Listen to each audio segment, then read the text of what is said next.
இப்போ நெறைய படங்கள் இப்ப நம்ம இதுக்கு முன்னாடி வந்த படங்களே நெறைய எக்ஸாம்பிள் எடுத்து நெறைய படம் பெருசா கலெக்ட் பண்ண படம் கூட, அதுலலாம் இவ்வளோலாம் இருக்காது. படமா? அமரன். இல்ல, இல்ல.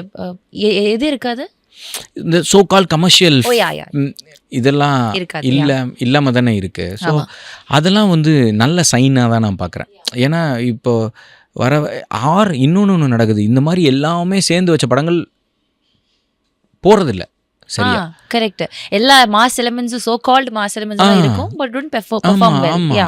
அது போறதில்ல. இப்போ அதனால அதையும் நான் எப்படி பார்க்குறேன்னா, இந்த ஹீரோக்கு நம்ம ஒரு கதை சொல்றோம். இந்த ப்ரொடியூசருக்கு ஒரு கதை சொல்றோம்.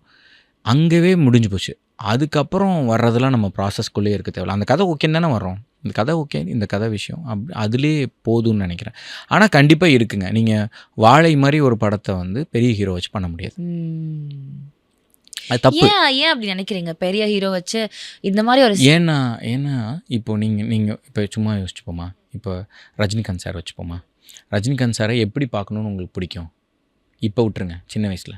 ஆக்சுவலி இப்பவுமே வந்து ஒரு மாதிரி மாசா நடந்து வந்து அவர் கடைசி விவசாயில பார்க்க பிடிக்குமா உங்களுக்கு?